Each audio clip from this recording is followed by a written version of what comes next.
नमस्कार। मनी मंत्र के इस विशेष कार्यक्रम में आप सभी का स्वागत है। मैं हूं असीम मिश्रा। आज के इस कार्यक्रम में हम बात करेंगे बजट 2021-22 में घोषित टैक्सेशन की, करों की। जैसा कि आप सभी जानते हैं कि वित्त मंत्री निर्मला सीतारमण ने अपने बजट भाषण में टैक्स को लेकर कई अहम घोषणाएं की हैं। वित्त मंत्री से आम टैक्स पेयर को राहत मिलने की उम्मीद थी, लेकिन टैक्स स्लैब में कोई बदलाव नहीं किया गया। यानी अब लोगों को मौजूदा वित्त वर्ष के टैक्स स्लैब पर ही अगले वित्त वर्ष के लिए भी टैक्स चुकाना होगा। इस बार के बजट में इनकम टैक्स को लेकर कई महत्वपूर्ण बदलाव किए गए हैं। अब 75 साल से ज्यादा उम्र के लोगों को रिटर्न भरने की जरूरत नहीं होगी।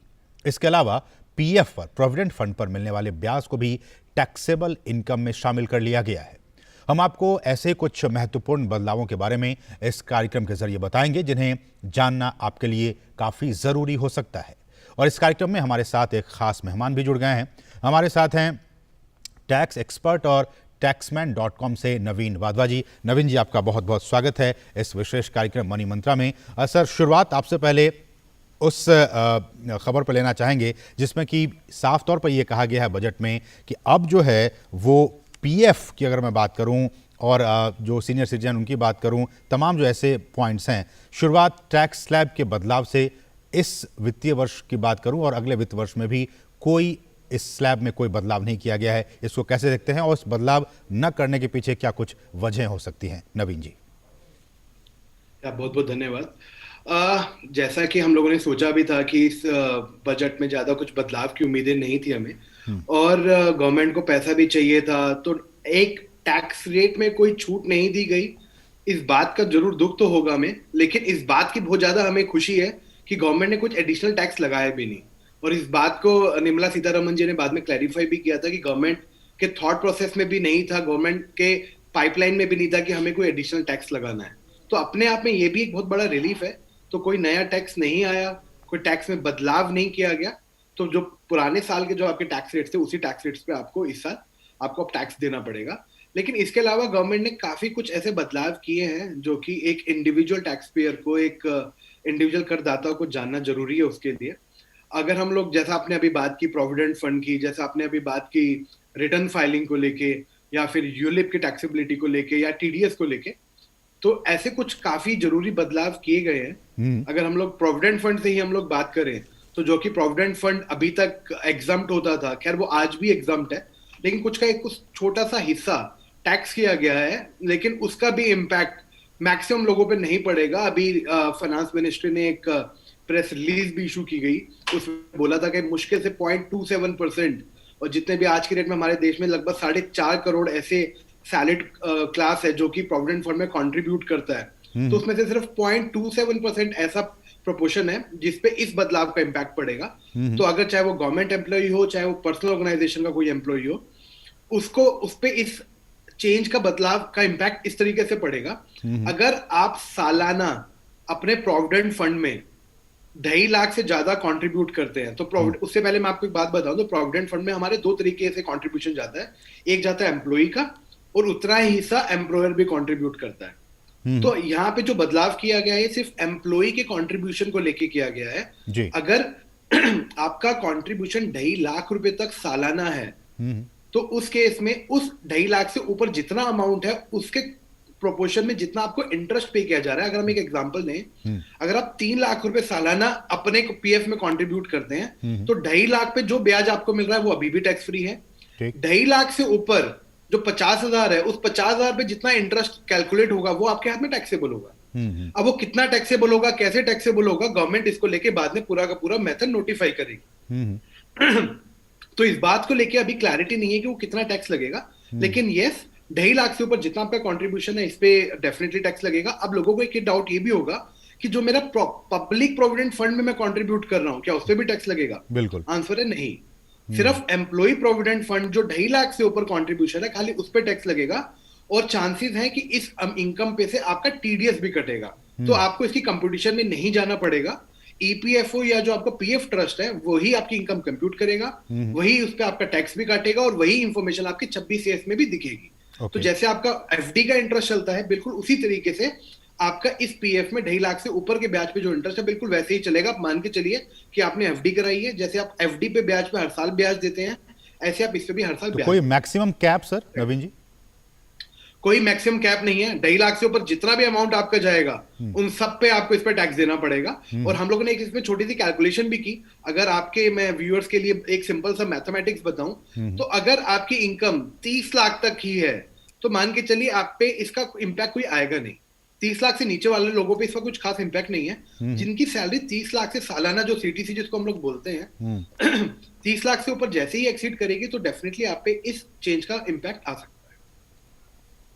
जी, और साथ ही साथ नवीन जी, अगर मैं दूसरे पॉइंट पे आऊं, चूंकि एक सीनियर सिटीजन के लिए एक बहुत बड़ी राहत की बात इस बजट में की गई कि 75 साल से अगर आपकी ज़्यादा उम्र है तो आपको आईटी रिटर्न भरने की ज़रूरत नहीं है। कितना बड़ा एक सुकून की बातें उन लोगों के लिए जिनकी उम्र 75 साल से ज़्यादा है। काफी बड़ा रिलीफ रहेगा सीनियर सिटीजन्स के लिए। ये सीनियर सिटीजन जो अपने काम से रिटायर हो चुके हैं और सिर्फ बहुत नॉमिनल इनकम अर्न कर रहे हैं, उनके लिए इस तरीके की कंप्लायंस के अंदर पढ़ना बहुत बड़ा पेनफुल होता था। एक 75 साल का बंदा एक चार्टर्ड अकाउंटेंट से मिले, अपनी सारे पेपर सबमिट करे, तो एक बहुत बड़ा पेन होता था उनके लिए और बहुत बड़ा हेडेक होता था उनके लिए। तो अब इस बदलाव से उनके लिए एक बड़ा रिलीफ है। तो इस बदलाव में क्या किया गया है, जो सीनियर, अभी तक सीनियर सिटीजन हमारे पास दो डेफिनेशन हुआ करती थी, एक जो 60 साल से ऊपर है और एक जो 80 साल से ऊपर है। अब एक नई डेफिनेशन हो रही जो 75 साल से ऊपर है। तो 60 साल, 75 साल और 80 साल, ये तीनों ही सीनियर सिटीजन माने जाते हैं। लेकिन जो ये बदलाव किया गया है, इसका इम्पैक्ट सिर्फ उन सीनियर सिटीजन पे जिनकी उम्र 75 या 75 से ऊपर है। मतलब आपकी उम्र 1 अप्रैल या उसके बाद 75 होनी चाहिए during the previous year, not the assessment year. तो अगर आपकी उम्र 75 साल से ऊपर चली जाती है और आपकी सिर्फ दो तरीके की इनकम है जो टैक्सेबल इनकम है, एक आपकी पेंशन इनकम, दूसरा आपकी इंटरेस्ट इनकम, और आपकी अगर ये दोनों इनकम एक ही बैंक के अंदर क्रेडिट हो रही है, चाहे वो अकाउंट अलग अलग हो सकता है, एक दूसरे सेविंग अकाउंट में, एक दूसरे सेविंग अकाउंट में, उससे फर्क नहीं पड़ेगा, लेकिन अगर एक ही बैंक में आपके दोनों इनकम क्रेडिट हो रही है और बैंक आपको उस इनकम पे से टीडीएस काट के जमा कर रहा है, तो आपको रिटर्न फाइलिंग की रिक्वायरमेंट नहीं है। अगर आपके दो अलग अलग बैंक में, एक में आपकी एफडी है, एक में आपका पेंशन है, या एक ही बैंक में एफडी और पेंशन है लेकिन दूसरे बैंक में भी आपकी एफडी है और वो एफडी का जो ब्याज आ रहा है वो 50,000 से ऊपर जा रहा है, तो उस केस में आपको इस प्रावधान से छूट नहीं मिलेगी और आपको रिटर्न फाइल करना पड़ेगा। लेकिन अगर आपके एक ही बैंक में सब कुछ आ रहा है और बैंक टीडीएस काट के जमा कर रहा है, तो आपको रिटर्न फाइलिंग की कोई जरूरत नहीं। तो उसमें यह भी कहा गया कि अगर आप जो पेंशन है उसके अलावा अगर आपकी कमाई हो रही है दूसरे सोर्सेज से, तो आपको फिर आईटीआर फॉर्म भरना होगा। बिल्कुल भरना होगा। जैसा मैंने स्टार्टिंग में बताया, सिर्फ दो तरीके की इनकम आपकी होनी चाहिए, एक ब्याज और एक पेंशन। अगर कोई तीसरी इनकम आपकी होगी, आपकी कोई बिजनेस इनकम, आपकी रेंटल इनकम है, तो आपको इस प्रावधान में कोई छूट नहीं मिलेगी, आपको रिटर्न फाइल करना आपके लिए जरूरी हो जाएगा। नहीं, तो अगर वो रेंटल उनकी इनकम हो रही है तो वो फिर किस टैक्स के स्लैब में आएगा फिर वो? उनको अपनी, जैसे अगर आपकी पेंशन, इंटरेस्ट और रेंटल इनकम है तो आपको आईटीआर 1 फाइल करनी पड़ेगी, जैसे आप हर साल फाइल करते आए हैं। आपको उसमें इनकम कंप्यूट करनी पड़ेगी, उसमें से डिडक्शंस क्लेम करेंगे। कुछ अगर टैक्स बनता है तो टैक्स आपको डिपॉजिट करना पड़ेगा सेल्फ असेसमेंट की फॉर्म में, रिटर्न फाइल करेंगे। अगर कुछ एडिशनल टैक्स है तो उसके बाद आपके पास रिफंड आ जाएगा। तो जैसा आपका चाल चलता था, तो आईटीआर 1, 2, 3, 4 4 तरीके के आईटीआर फॉर्म्स होते हैं। और इंडिविजुअल, अगर हम एक सीनियर सिटीजन की बात करें जिसकी फिर 3 इनकम है, तो उसके लिए आईटीआर 1 एप्लीकेबल हो जाता है। अगर उसने ड्यूरिंग देयर कोई शेयर्स के अंदर या कुछ प्रॉपर्टी के अंदर सेल परचेज किया है, तो उस केस में उसको आईटीआर 2 के अंदर फाइल करना पड़ेगा। अगर बिजनेस इनकम है तो उसको आईटीआर 3 फाइल करना पड़ेगा। ओके। दूसरा एक महत्वपूर्ण बिंदु ये भी है नवीन जी कि अब पहले से काफ़ी ज़्यादा अब इस बार के बजट में ये बात कही गई है कि आईटीआर फॉर्म को भरना काफ़ी आसान होगा। कुछ बातें जो है, कुछ चीज़ें जो हैं वो ऑटोमेटिक ऑटोफिल के मोड में आपको मिलेंगी। इस पर कुछ रोशनी डालिए आप। अभी एक इंडिविजुअल टैक्स पेयर के लिए 4 तरीके की आईटीआर फॉर्म्स होती हैं, आईटीआर 1, 2, 3 एंड 4। तो आईटीआर 1 एंड आईटीआर 4 ये, अच्छा उससे पहले आईटीआर को बनाने के लिए गवर्नमेंट 3 तरीके से आपको टूल देती है। एक होती है एक्सेल, एक होती है जावा और एक होती है ऑनलाइन। आईटीआर 1 एंड 4 आप ऑनलाइन भी बना सकते हैं, एक्सेल और जावा में भी बना सकते हैं, लेकिन आईटीआर 2 एंड आईटीआर 3 सिर्फ आप तो एक्सेल में बना पाएंगे या जावा में बना पाएंगे, आप ऑनलाइन नहीं बना सकते।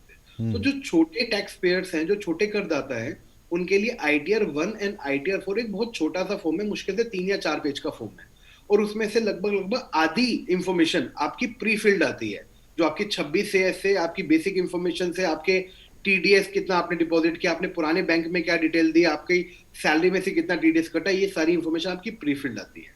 तो काफी हद तक ITR 1 एंड ITR 4 के अंदर आपकी इन्फॉर्मेशन प्रीफिल्ड आती है।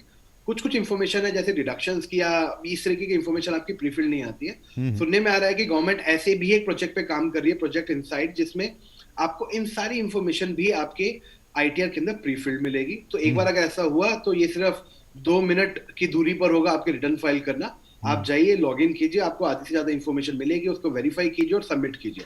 बट उस चीज को कितनी जल्दी गवर्नमेंट अचीव करती है तो वक्त बताएगा, लेकिन आज की डेट में भी जो प्रीफिल्ड ITRs आपको मिलती है वो अपने आप में काफी आपका हेडेक कम करती है। उसमें अब नए वाले फॉर्म में और कौन कौन से ऐसे फील्ड्स होंगे जो कि ऑटोमेटिक फिल आपको मिलेंगे जब आप फॉर्म भरने जाएंगे? ये ITR फॉर्म्स जो हैं वो हर साल नोटिफाई होते हैं।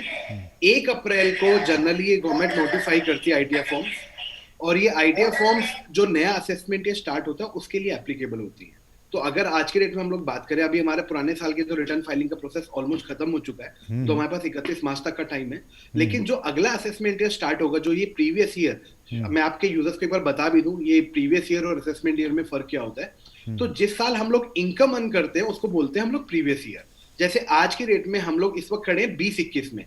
2021 मतलब हम लोग फाइनेंशियल ईयर फॉलो करते हैं 1 अप्रैल 20 से लेकर 31 मार्च 21 तक। ये अपने आप में पूरा फाइनेंशियल ईयर नवीन जी, चूंकि ये जो प्रोग्राम है उसमें फोन इन प्रोग्राम्स भी है, हम लोगों के फोन कॉल्स भी लेते हैं। हमारे साथ राजीव कुमार इस वक्त जुड़ गए हैं फोन लाइन पे अपने कुछ क्वेश्चंस के साथ, जो कि कोलकाता से इस वक्त हमारे साथ हैं। राजीव जी नमस्कार, आप अपना सवाल पूछ सकते हैं।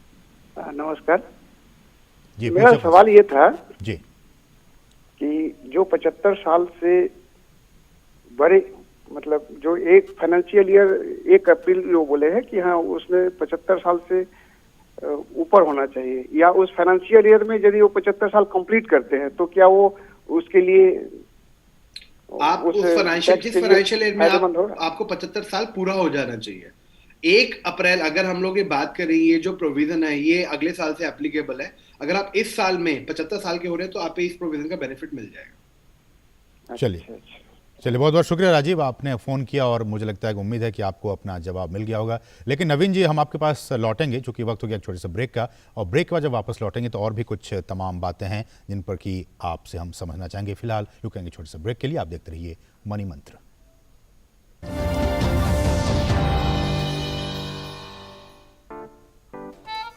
9 to 5 जॉब, अरे 5 to 9 जॉब, भाग दौड़ all the time job, the roaming वाला जॉब, द डेडलाइन वाला जॉब, और are you living in the market वाला जॉब। जिंदगी में मौके ही मौके हैं। अपनी मर्जी से जॉब चुनिए, अपनी इच्छा अनुसार कमाइए, बन जाइए LIC एजेंट। ये है जॉब से बढ़कर, ये है करियर इंश्योरेंस। अपना बॉस खुद बनिए, बन जाइए LIC एजेंट। अब लाइफ सेट है। पक्की होगी बुनियादें तो हंसे हिंदुस्तान होगा। पहले करो शुरुआत करो, करो तो पक्की बात करो। पहले करो शुरुआत करो, करो तो पक्की। वंडर सीमेंट, एक परफेक्ट शुरुआत। और ब्रेक बाद आपका फिर से स्वागत है। आप देख रहे हैं विशेष कार्यक्रम मनी मंत्र, और आज हम लगातार बात कर रहे हैं कि इस बजट में क्या कुछ टैक्सेशन को लेकर क्या कुछ बातें की गई हैं। हमारे साथ वरिष्ठ मेहमान नवीन वाधवा जी हैं, जो कि taxman.com से हैं और टैक्स एक्सपर्ट हैं। नवीन जी, एक और जो अहम मसला वो आया कि अब जो 3 साल से पुराने जो टैक्स रिटर्न के जो मामले हैं वही अब खुल सकेंगे, और उसमें भी 50 लाख से कम जो अगर टैक्स चोरी होती है उस मामलों में भी पुराना रिटर्न खोलने की जो समय सीमा है उसको 6 साल से घटाकर अब 3 साल कर दिया गया है। इस लिहाज से अगर टैक्स एडमिनिस्ट्रेशन की बात करें, कैसे देखते हैं इसको आप? ये सबसे बड़ा एक अच्छा वेलकम मूव है। गवर्नमेंट ने एक बहुत अच्छा जेस्चर दिखाया है। अगर गवर्नमेंट एक्सपेक्ट कर रही है कि टैक्स पेयर्स को ईमानदारी से टैक्स पे करना है, तो गवर्नमेंट ने ये चीज भी प्रूव करी है टैक्स पेयर्स को कि जितनी आपकी रिस्पॉन्सिबिलिटी है ईमानदारी से टैक्स कंप्यूट और टाइमली टैक्स कंप्यूट करके टैक्स भी जमा करना और रिटर्न भी फाइल करना, उतनी ही अकाउंटेबिलिटी अब टैक्स ऑफिसर्स की भी रहेगी। तो इस बदलाव से पहले गवर्नमेंट के पास तीन टाइम लिमिट्स हुआ करती थी जब वो अपने आपके रिटर्न को दोबारा से ओपन करके चेक कर सकते थे। तो बाय डिफॉल्ट जो लिमिट थी वो थी 4 साल। तो 4 साल तक आपके रिटर्न खोल के वो उनको दोबारा से रिकम्प्यूट कर सकते थे। अगर आपकी इनकम एक लिमिट से एक्सीड करती है तो गवर्नमेंट के पास टाइम लिमिट था 6 साल का। और अगर आपकी कोई ऐसी एसेट है जो आउटसाइड इंडिया है तो गवर्नमेंट के पास टाइम लिमिट थी 16 साल की। तो 16 साल तक गवर्नमेंट के पास ऑप्शन था कि आपके रिटर्न को दोबारा से खोले, दोबारा से उसकी स्क्रूटनी करे, दोबारा से आपका टैक्स कंप्यूट करे और आप पे पेनल्टी भी लगाए और इंटरेस्ट भी लगाए। तो आपके सिर पे हमेशा एक तलवार लटकती रहती थी। अगर आपके बाहर कोई एसेट नहीं है तो भी 6 साल तक आप हमेशा, आपको अपने खाते भी संभाल के रखने पड़ते थे, आपको इस बात की भी टेंशन रहती थी कि कल को मेरी दोबारा से केस ना ओपन हो जाए। तो इस बदलाव के बाद इन्होंने क्या किया, बाय डिफॉल्ट 3 साल कर दिया कि 3 साल के बाद आपकी रिटर्न दोबारा से खुल नहीं सकती है, और खोलेगी भी तभी जब अगर आपकी इनकम 50 लाख से अगर ज्यादा है। अगर 50 लाख से ज्यादा है तो अब गवर्नमेंट के पास 10 साल का टाइम लिमिट है। तो जहां पहले 4 साल, 6 साल और 16 साल था, अब सिर्फ 3 साल और 10 साल है। तो 50 लाख से अगर आपकी इनकम कम है तो जो मुझे लगता है कि कहीं ना कहीं 70 से 80% इंडिविजुअल टैक्स पेयर्स इस लिमिट के अंदर अंदर फॉल कर जाएंगे। तो 3 साल के अंदर उनको इस बात की सर्टेनिटी हो जाएगी, अगर 3 साल मेरी आज एक नॉर्मल असेसमेंट हुई या स्क्रूटनी असेसमेंट हुई और 3 साल मेरा बीत गया, तो मेरा अब उस साल का असेसमेंट कंप्लीट हो चुका है। अब मेरे सिर पे इस तरह की कोई तलवार नहीं है कि अब मेरा रिटर्न दोबारा से खोला जा सकता है। तो एक गवर्नमेंट ने एक बहुत अच्छा जेस्चर दिखाया है। नहीं, इसमें थोड़ी सी क्लैरिफिकेशन सर मुझे ये बताइए नवीन जी कि ये जो मामला है उसको क्या हम जो विवाद से विश्वास विधेयक है और उसमें चूंकि लाखों के मामले फंसे होते हैं, क्या दोनों में कोई रिलेशन है या फिर दोनों अलग अलग मामले हैं? दोनों बिल्कुल अलग अलग मामले हैं। जो विवाद से विश्वास स्कीम है उसमें बेसिकली उन लोगों के लिए स्कीम है जिनके कुछ केसेस पेंडिंग चल रहे हैं, जिनके कुछ डिस्प्यूट चल रहा है डिपार्टमेंट से। मेरी कोई रिटर्न में स्क्रूटनी हुई, मेरा डिपार्टमेंट ने कुछ इनकम एडिशन कर दिया या कुछ मेरा डिडक्शन डिसअलाउ कर दिया, और मैंने उसको लेके कमिश्नर अपील्स या आईटीएटी या हाई कोर्ट या सुप्रीम कोर्ट के पास एक अपील फाइल की है। तो इस तरीके से जो पुराने केसेस अटके पड़े हैं उन केसेस को सुलझाने के लिए स्कीम लाई कि आप अपने उन डिस्प्यूटेड मैटर को खत्म कीजिए, जो उसमें टैक्स है वो टैक्स जमा कीजिए, उसमें आपको कुछ ब्याज में और पेनल्टी में छूट दे दी जाएगी और आपका वो मैटर हमेशा के लिए क्लोज हो जाएगा। और जो रीअसेसमेंट है, रीअसेसमेंट तब होता है जब आपने रिटर्न फाइल की और गवर्नमेंट को आपके खिलाफ कुछ ऐसे एविडेंसेस मिले कि आपने पूरी इनकम कंप्यूट करके डिक्लेयर नहीं की है। तो दोनों बिल्कुल अलग मामले हैं। बिल्कुल। हमारे साथ दर्शक भी इस वक्त जुड़ गए हैं और वो फोन लाइन पे मौजूद हैं, जो कि कोलकाता से हैं, जमुना बागला जी। जमुना जी नमस्कार, स्वागत है आपका इस कार्यक्रम में, अपना सवाल पूछ सकते हैं आप। नमस्ते जी, मैं कोलकाता से बोल रही हूँ। मेरे पति 71 ईयर्स ओल्ड है एंड जॉबलेस है। मैं भी 60 ईयर्स ओल्ड हूँ। मेरे बच्चे 2 कमाते हैं, बाहर रहते हैं, वो हमें पैसे भेजते हैं। तो क्या वो पैसे इनकम टैक्सेबल होते हैं? नवीन जी। हाँ जी, इस पे सबसे पहले तो मुबारक हो, कम से कम बच्चे आज की डेट में अपने माँ बाप का ध्यान रख रहे हैं, जो कि एक बहुत अच्छी चीज है। और इनकम टैक्स में जो पैसा बच्चे माँ बाप को दे रहे हैं या माँ बाप बच्चे को दे रहे हैं, जो ब्लड रिलेशनशिप में जो भी पैसा आप एक दूसरे को दे रहे हैं उसमें कोई टैक्स नहीं लगता और इसमें कोई लिमिट भी नहीं है। लेकिन एक चीज का ध्यान रखिएगा कि जो भी पैसा आपके पास आ रहा है वो बैंकिंग चैनल्स के थ्रू है। कोई भी कैश ट्रांजैक्शन 2 लाख से ऊपर आप कैश में नहीं कर सकते, चाहे वो गिफ्ट क्यों ना हो।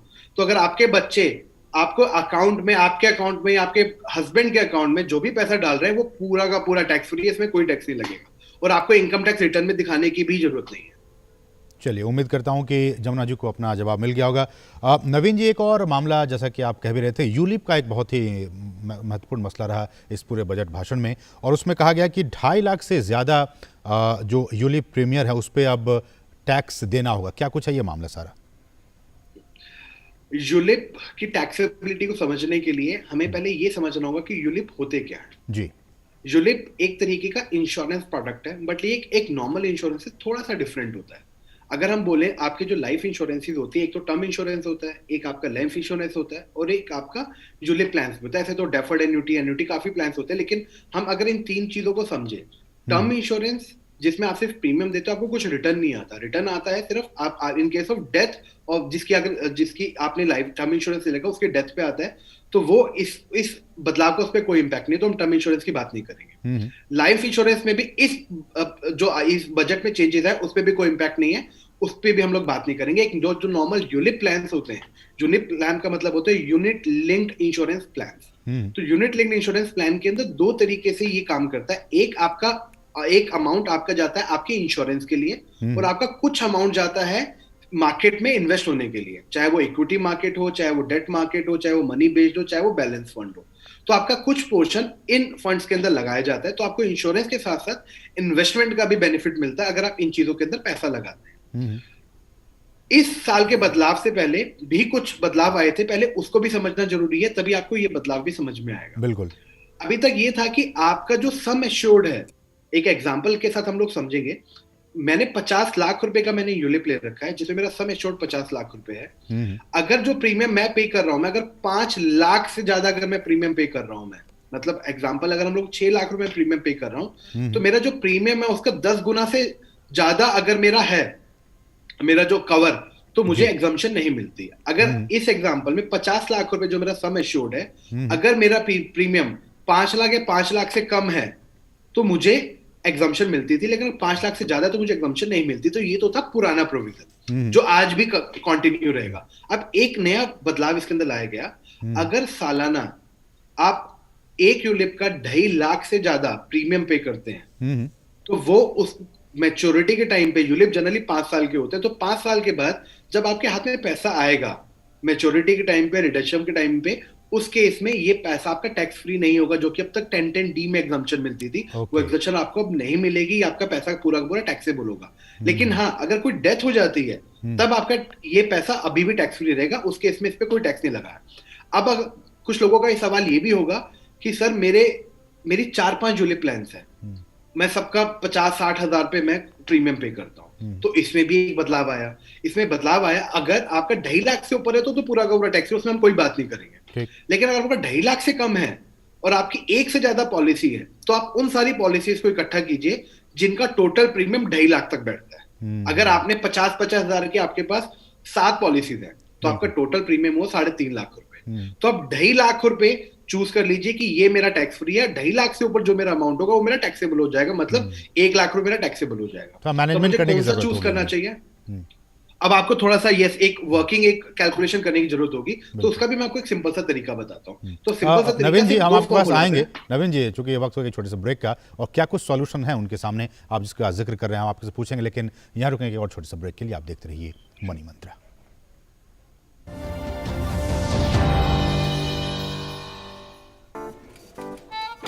9 to 5 जॉब, अरे 5 to 9 जॉब, भाग दौड़ all the time job, the roaming वाला जॉब, द डेडलाइन वाला जॉब, और are you living in the market वाला जॉब। जिंदगी में मौके ही मौके हैं, अपनी मर्जी से जॉब चुनिए और अपनी इच्छा अनुसार कमाइए। बन जाइए LIC एजेंट। ये है जॉब से बढ़कर, ये है करियर इंश्योरेंस। अपना बॉस खुद बनिए, बन जाइए LIC एजेंट। अब लाइफ सेट है। धुएं की काली बदरी हट सी गई, खुशहाली देखो अब हर तरफ बरसी गई। उज्ज्वला योजना जब से है घर में आई, सेहत की फुलवारी अब जीवन में खिल सी गई। प्रधानमंत्री उज्ज्वला योजना देती आ रही है देश की महिलाओं को सेहत, समय और समृद्धि की खुशहाल सौगात, और मिल रही है हरित एवं स्वच्छ ऊर्जा, ताकि खुशियों की ये लौ सदैव ऊर्जित और उज्ज्वलित रहे। योजना के तहत करोड़ों घरों को मिल रहे हैं कोरोना के मुश्किल हालातों में मुफ्त सिलेंडर।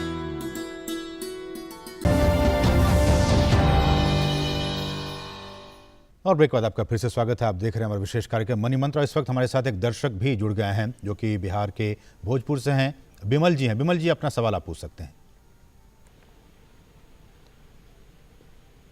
बिमल जी, आप हमारे साथ जुड़े हुए हैं? लगता है हमारे साथ नहीं जुड़े। लेकिन नवीन जी जिस बात का जिक्र कर रहे थे कि अगर कुछ लोग यूलिप में एक से ज़्यादा अगर उनके पास है, तो वो कैसे अपने उस पोर्टफोलियो को मैनेज करें?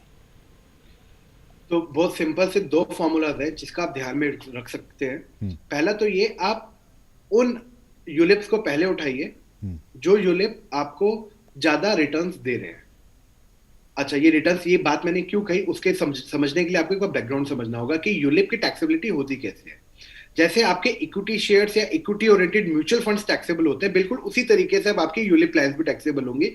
तो हमारे पास दो प्रावधान है, एक है 111A और एक है 112A। मतलब ये हुआ कि आपका जो भी शॉर्ट टर्म है, मतलब 12 महीने से ज्यादा आपने यूलिप जो होल्ड कर रखे हैं, वो आपका 10% पे टैक्सेबल होगा। तभी टैक्सेबल होगा जब आपका 1 लाख से ज्यादा उसमें लॉन्ग टर्म कैपिटल गेन आता है। लेकिन अगर आपने 12 महीने से कम होल्ड किया तो उसको हम लोग बोलते हैं शॉर्ट टर्म कैपिटल गेन, जो 15% पे फ्लैट रेट पे टैक्सेबल होगा।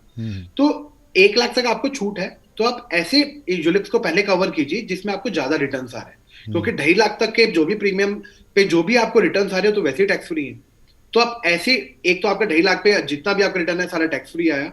उसके बाद आपकी लेट्स सपोज 2 यूलिप पॉलिसीज बची, उस यूलिप पॉलिसीज में भी आपको जो भी रिटर्न आएगा अगर वो लॉन्ग टर्म है तो 1 लाख तक तो वैसे भी टैक्स फ्री हुआ। ठीक। तो आप जो ज्यादा रिटर्न है उनको पहले टैक्स फ्री कराइए, जो कम रिटर्न है उसको 2.5 लाख के बाद वाले यूलिप के अंदर कवर कीजिए। इससे आपको एक तो ये बेनिफिट मिलेगा। एक तो मेथड ये है।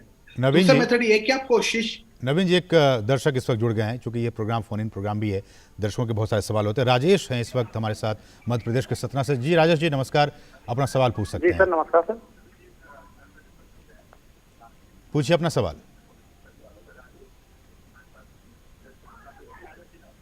सर क्या हमने दुकान की रजिस्ट्रेशन करवाया, क्या सर उसका भी टैक्स लगेगा क्या?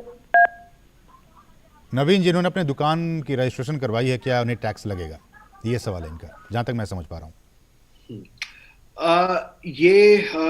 खैर दुकान इन्होंने लिया है, अपने पैसों से लिया है। मैं दोनों हिस्सों की बात करता हूँ कि इन्होंने अपने पैसों से लिया या फिर किसी और ने इनको गिफ्ट किया। अगर अपने पैसों से लिया है आपने दुकान, तो ये मान के चलिए अगर आपकी 30 लाख से ज्यादा ये दुकान ली गई है तो गवर्नमेंट के बाद, इनकम टैक्स डिपार्टमेंट के बाद आपकी इस दुकान की इंफॉर्मेशन चली जाएगी।